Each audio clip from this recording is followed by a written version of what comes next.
What's up? This is Brian from The Sleeping Elephant. I'm going to review No Campus for White Men, The Transformation of Higher Education into Hateful Indoctrination by Scott Greer. Higher education used to be cool. Now it's not really. Is there free speech or freedom in school, as well as our universities, even important anymore? Not really. And are women and other males able to have empathy for the white male? Culture has shifted gears where there's almost no safe spaces for white people.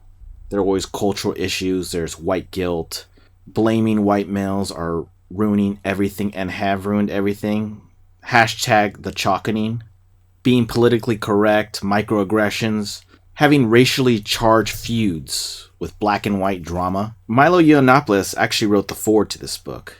He has the Privilege Fund, which helps white males get into college. Milo's known for his sarcasm and satire and his outrage. And when I went to Berkeley to go see him, you can see how screwed up the culture is, where free speech and freedom of expression and just being able to go to school, study, learn, and go to your career.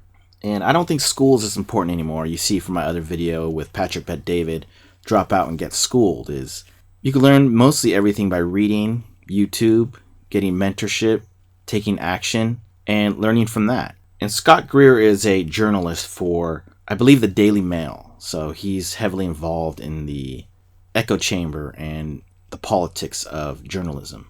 So he has an agenda. It's, of course, to defend the white male and his situation right now. And clearly, this is a really good book to read. It doesn't matter who you are, but you get to connect with issues affecting this particular culture.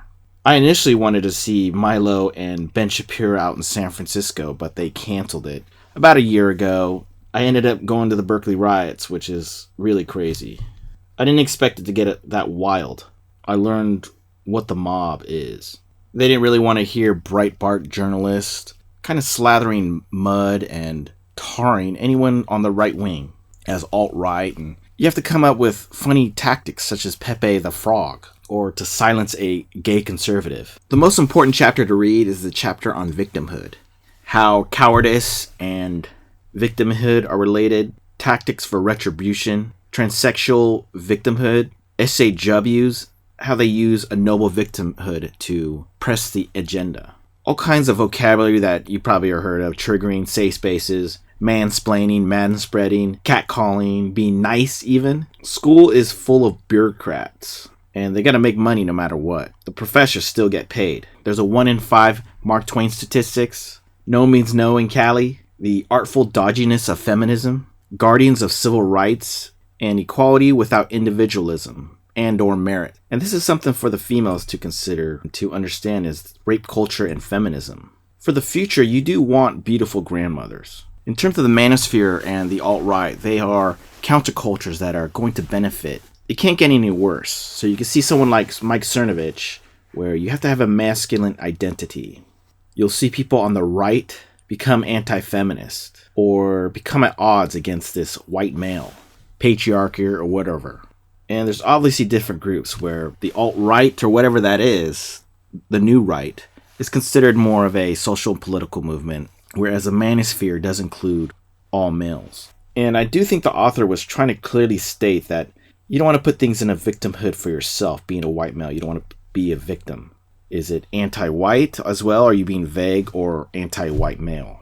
Does it include the dislike or stereotyping of white females as well? And coming from this, it's hard to make racial jokes. White people in general cannot make them, and I think that's unfair. There should always be this sense of humor to be able to make fun and keep light of the situation. Treat it like a game. There's obviously issues that affect the people, affirmative action, equal opportunity, making sure there's no hiring bias to keep things raw and real. There's demands of justice.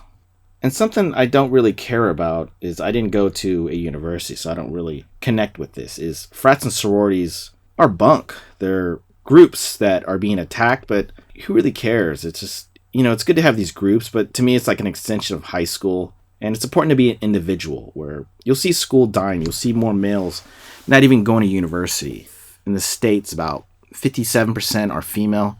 You'll see more males not even going to university. And it's kind of unfortunate for people that need to go into research studies and they need those labs and certificates, but I don't think it's going to be important for marketing, for business, for all kinds of other areas where you could just learn by experience.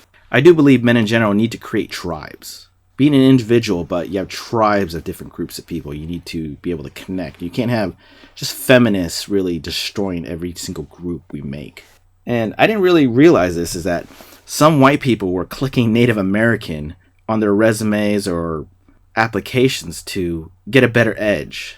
And I can understand that. You want to get in, and it's not fair that other people get in. One book I recommend you read is Howard Zinn's People's History of the United States. I read this book right when Good Will Hunting came out. That was 1997, so I was inspired by that. It's more of a left-wing book, but it's good to read. It reminds me of Sapiens, the book, where that's a history of human beings. The history of the United States has a complex past. Many guys will want to go to university because if the majority are girls, 60%, you have a lot of women to be around. Your odds are in your favor. With a hypergamous instinct on Full Throttle, the ratios are in your favor. You can look at it, the demise of men benefiting you. But at the end of the day, it really doesn't. You don't want weak men, cowards, or heavily emasculated. The remedy to victimhood culture is more vice and virtues. This is a must-read, as well as you can check out the book that are reviewed by Patrick Bet-David and James Altucher. Those books will help you out with your future, as well as your pursuit for freedom. Don't waste your time with campus insanity and activism. There will be more info back from me on traveling and how to get more experience by traveling. And this No Campus for White Men book is a great read. You should just check it out. It'll open your mind up a little, and you get to see the angle from the white male. You either have or you don't have empathy. There are ways of getting it. Trying to understand people is a virtue. You have ability to connect. We are going through a weird time where outrage culture is on full throttle. It's the golden era of trolling and pickup arts. Will we see the Great White Flight, or this type of, defense of it was invented by the white male? We don't want to go into that direction. I think freedom is the most important one. And go ahead and check this book out. It's a great read. Thanks for listening.